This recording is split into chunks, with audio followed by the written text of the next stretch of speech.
So you all know why we're wearing red, all of us, this morning? Good job. I should have reminded you last week. Pentecost, right? The coming of the Spirit, the sending of the Spirit amongst all the people in that upper room with Jesus' disciples. Tongues of fire on their heads. Incredible. What a story. And then all of a sudden, what do they start doing? Speaking in tongues, right? What did that mean in the scripture today quite clearly? Speaking in the native tongues of other people's native lands. Right? So they were actual languages. They weren't sort of inconceivable words that didn't exist. They were other languages which belonged to other people that they could not possibly have known. And all of a sudden, each person could understand each other in their native tongues. I mean, that's incredible, isn't it? I mean, what a symbol. Imagine if we could do that today. Imagine if we could listen really intently to people from other lands or people who are native to this land, so much so that it feels like we can speak in their own tongue. Wouldn't that be incredible? And doesn't that bring joy? And wouldn't that bring understanding and peace? So today we celebrate the birth of the church. We celebrate our passion as Christian people to follow the teachings and the message of Christ. We celebrate the Spirit dwelling richly amongst each and every single one of us, which is a great gift of grace and an incredible joy to us. And we try and take that energy that we get from that reading this morning and then push it out beyond our boundaries, beyond our little church, our parish here in Freshwater. Because that's what they did on that first Pentecost. It's almost like society today speaks in a different language, right? At times, speaks a different tongue. We're very polarised people. There's always a left, there's always a right, there's always a conservative or a liberal, whatever you want to call it, label it what you like. But if we could learn to speak each other's language, it doesn't mean conform and have to absolutely agree with what everybody does, but if we can learn to speak each other's language, or at least understand the language others are speaking, then we have far more of a choice of sharing that spirit with each other, which is love, passion, and passion. So that's enough for me this morning. This morning we've got Troy coming up to speak about his incredible work that he does with chaplaincy in his school. It's wonderful to have a chaplain who's actively amongst us and working with us in the parish. Troy's on our parish council and does some phenomenal, incredible work with chaplaincy. And I think the first idea of chaplaincy may have actually come from this parish a while ago. It did, brilliant. Excellent. Troy has a great spirit of humility. He's very humble. So, Troy, it'd be wonderful if you could step forward and speak to us about the chaplaincy work we're doing.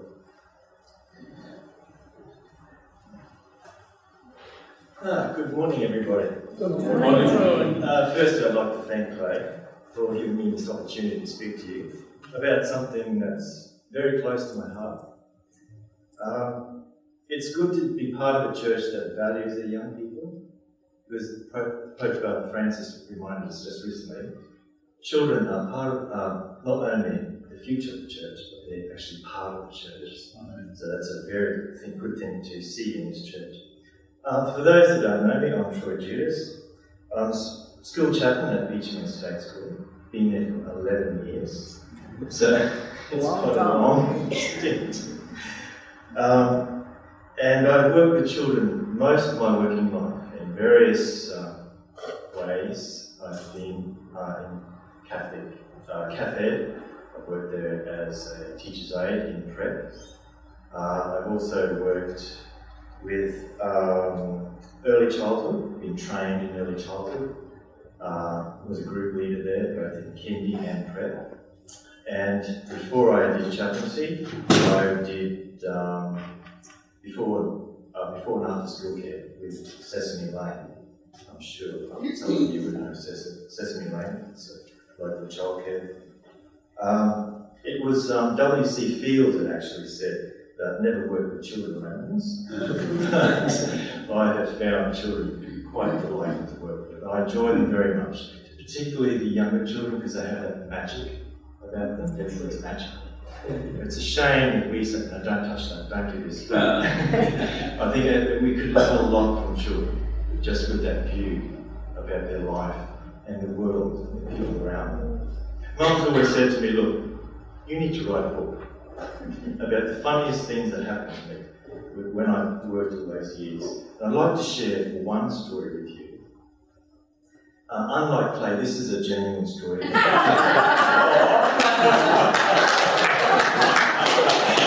I was there. So we'll just change a few names and a few things. But I had a little boy in Fred when I was working with the cafe, and his name is Ryan. I'll just call him Ryan. And it was a time when they had fly-in, fly-out work. Remember that? Australia works with that stage. So he got this job, and he was away for 3 weeks and come back for 2. And during this, his mum approached me and said, look, you know, when Dad's away, he said, it's getting worse, you know, could you talk to him? And I said, oh, okay, yes, I can do that for you. Well, I knew Ryan fairly well, you know, it was about 3 months into the prep year. So I was thinking, how will I approach this? Now, my grandmother and grandfather were both from the UK, both British. Grandpa was from York, and Nan was from London. And Nan had very interesting English. One thing she did as a child, I remember she said, well, a little bird told me. She used that quite a lot. Mum's used it, but Nan used it quite. She actually used to call it a little dicky bird, but Mum changed it to just a little bird told me. So I thought, I'll use this because I didn't want to actually say, look, I'm spying on you, watching what you're doing at home. So I said, you know, I used this with Ryan a few times, and things were going well. And at one stage I got the flu quite bad, and I was away for a week from the school. I got back, and the principal pulled me inside and looked, there's this group of boys that while you're away played up quite a lot. And that does happen if there's a regular teacher or teacher's aide that's gone. Kids can usually take the advantage of, you know, playing up. So I thought, okay, well, I'll just get all these boys together after the second bell. I'll line them all up and we'll just have a little conversation. And so I got all these boys, there was about 5 of them, Ryan was one of them. And I said, we all sat down and I said, look, can you tell me, did anything happen last week while I was away? And Mr. Judas was away. There was dead silence. And up went Ryan's hand. And I said, Ryan, he said, you haven't been talking to that bird.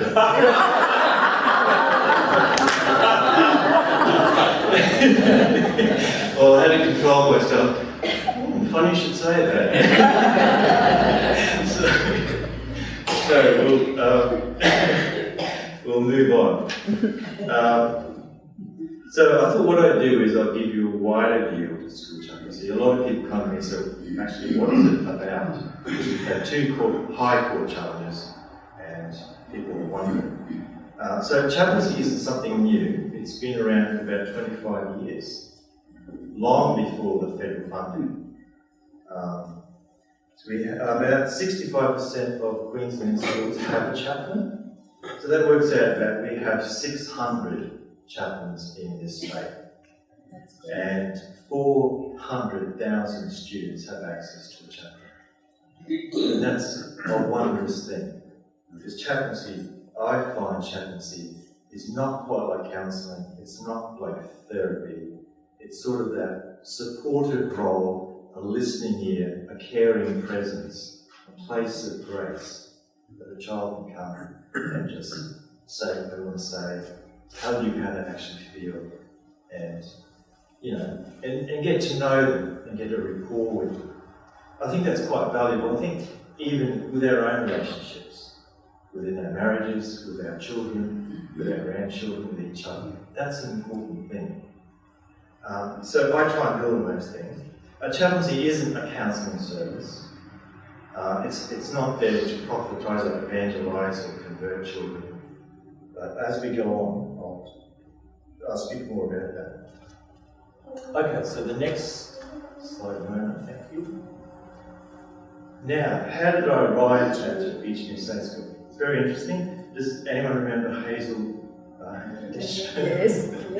I was quite happy with that job. I was doing before and after school care, and I remember I was out there having a cup of tea, and Hazel comes out and waving this piece of paper. I've got the job for you, I've got the job for you. I've already got a job. No, you need to really pray about this. And it was all the applications. And so 11 years later, I'm still doing it. Thank you to Hazel for seeing something in me that I didn't see.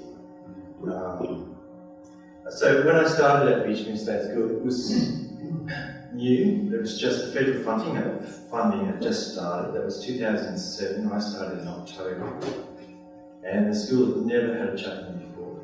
So it was all very new and quite exciting. So the very supportive school, they always have been of chaplaincy. There is a high need there. That's probably one of the big things. We have about 300 students, and there's over 40 students that have regular pastoral care on a regular basis. That's quite a high number, but it's quite something I enjoy doing. And I mean, the message there is speaking words of hope and love. That's the thing. So I'll explain that a bit later. So the next one.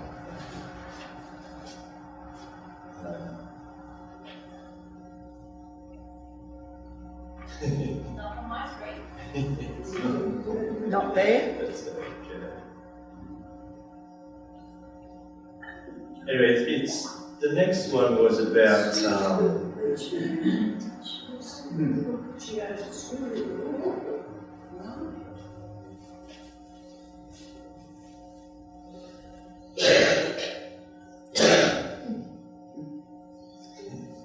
anyway, it's about the chaplaincy. The Queensland government actually made a model of care. Areas where they think the chaplain should actually develop their work plan. So they call it a work plan, or you call it a ministry. The interesting one there is actually, there are 6 of them. There's social and emotional support, which is like pastoral care, running programs such as Seasons, which is loss and grief. What else is? The next one is quite an interesting one.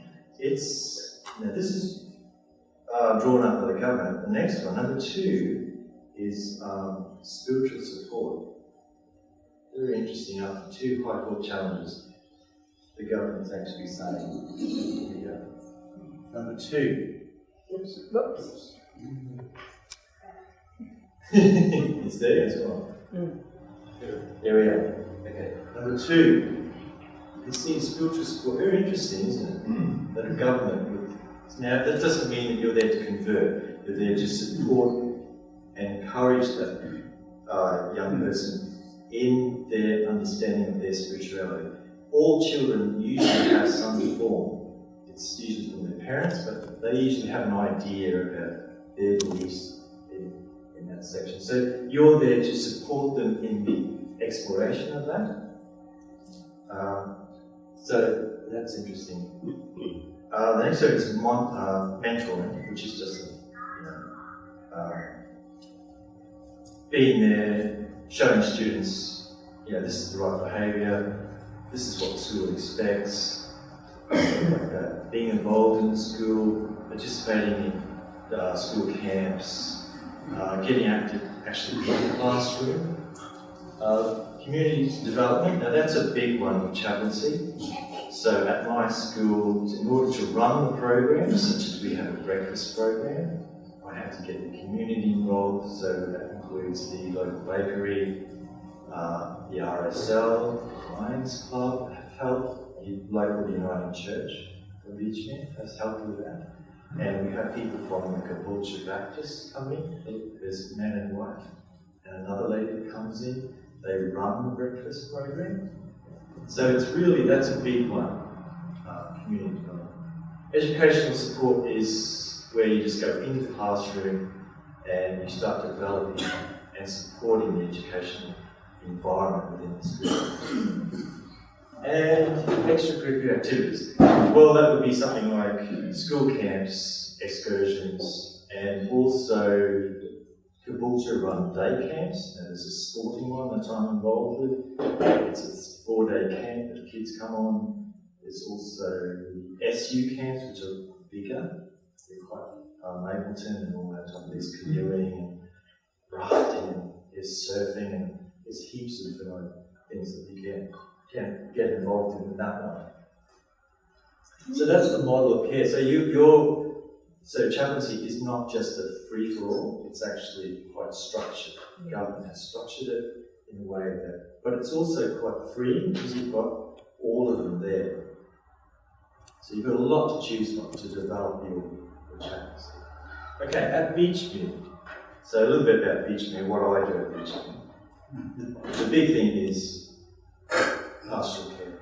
It's a large part of what's involved in chaplaincy and pastoral care. Classroom visits, I do that. It just builds a rapport and it helps the teachers get to know you, what you're not some sort of religious.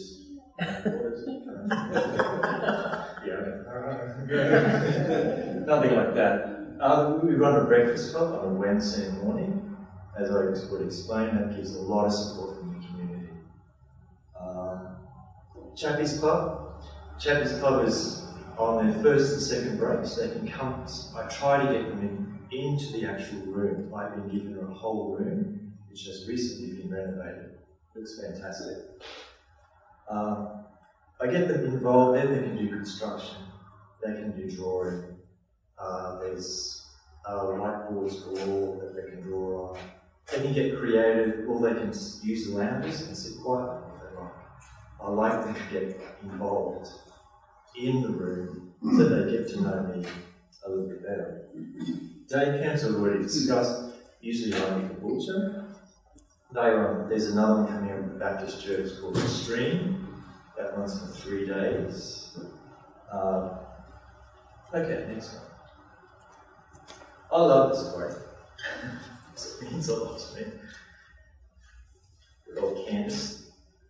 Raising children has given me a compassionate and gracious heart for all children and people, realising we don't always know the circumstances time place to us. That's very poignant to chaplains. You cannot expect a child to be those things that are happening at home at the front gate. It's just not going to happen. And the most important thing with pastoral care is the question why. Why is this behaviour happening? It's what's behind the closed doors, what's happening. And usually you'll find that the why answers the behaviour. This is what's going on at home. So we need to take steps to help and support this student. Okay, next one, please. Yeah. Some of the things that our children are facing, even at a quite early age, you'll be surprised. Grief and loss. Over the 11 years, I think I've lost 4 parents, mainly to cancer, quite young parents. It can be quite devastating to a child. And to able to grapple with what's happened. Social issues, getting along with others, being different. Family breakdown is another one. That's like suicide and self-harming. Bullying, particularly cyberbullying. Mental health issues. Now that can be either their own, or mainly it's with family members. And domestic violence. Another rising one at the moment is addiction. Screen addiction and gaming. So that's another big thing that's on the rise. Just to give you, not to be a downer on this, but we'll just take one, suicide. So the leading cause of death in Australians 15 to 44 is actually suicide. So there's more than 3,000 Australians died by suicide in 2017. Young Australians are more likely to take their own life than die in a car accident. In 2017, 75% of people who died by suicide were actually males, and 35 were females. So it's very confronting. I've had that in children as young as 10, already thinking in that way, and one actually attempted. So it's quite confronting. But, next slide. Chaplains aren't alone. So when we're tackling these problems, we're not alone. We've got the help of the principal, the deputy principal, we've got line manager, which is my line manager. I speak to her, this is what we can we arrange something? Teachers, their classroom teacher needs to be aware of this. We have a school health nurse, a guidance officer, which is counsellor within the school. There's a student wellbeing and engagement officer. Mainly he deals with behavioural issues within the school. And of course local churches. In various ways. There's also, you can add to that local organisations such as the Lions, the RSL, the Lioness. We're certainly interested in helping kids. So, next one.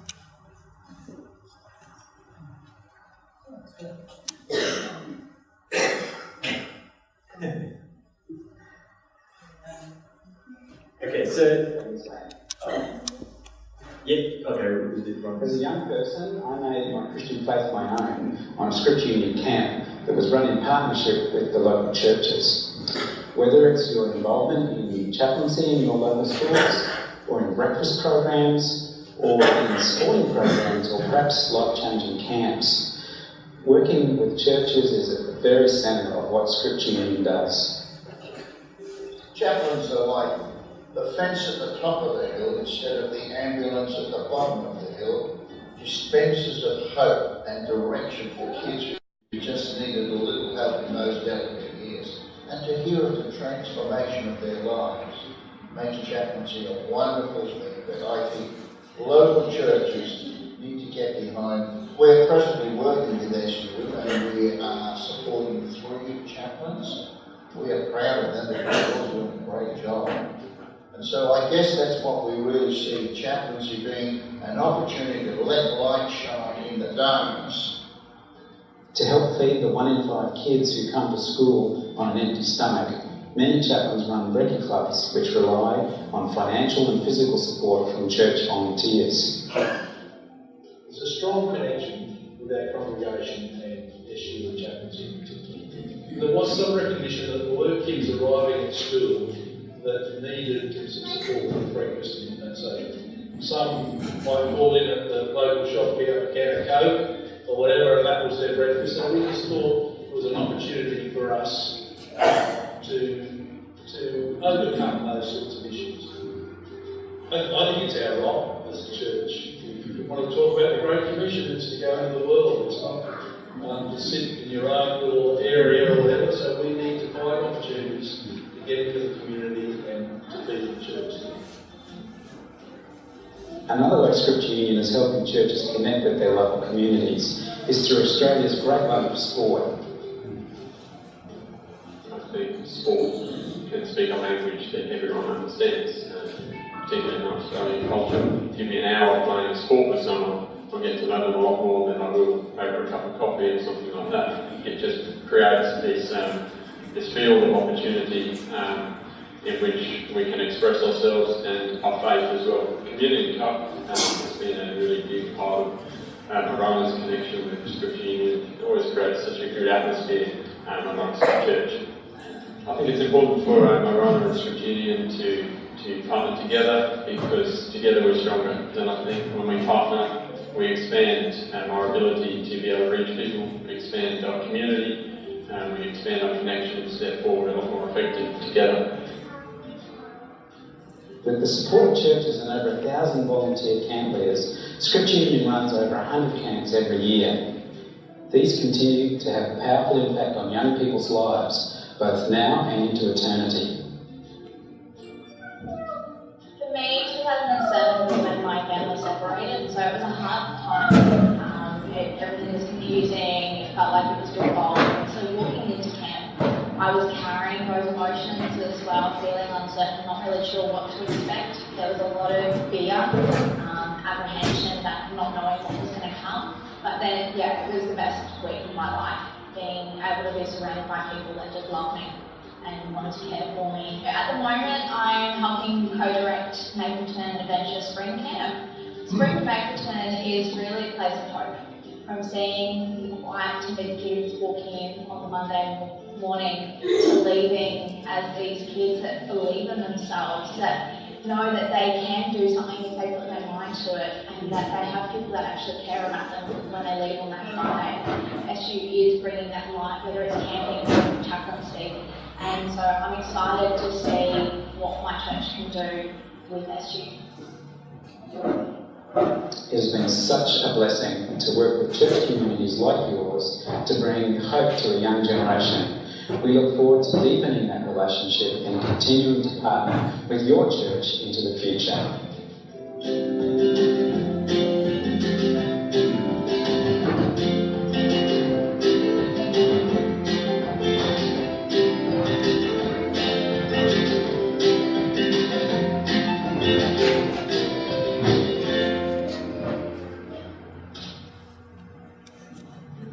Hi,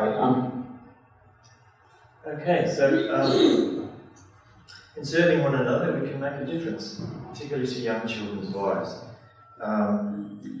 Through your local chaplains, you may wish to help with the breakfast clubs. I understand you're helping Natalie with food parcels at the moment, this church is even just a helping hand, running an activity during one of the breaks or one of the support programs that they run. So, I mean, we've got Rosalie, she's at Narangba Valley State School. You've got Jocelyn, who's at Deception Bay State School. Kyle and Leanne, at Deception Bay North State School. And Russell, who is at the Deception Bay High School. So there's scope there that if any of you are interested in helping at all, there's avenues there open to you. So thank you very much for listening to me this morning. I hope you learned something about chaplaincy and helping and supporting young people here in our community today. Thank you so much.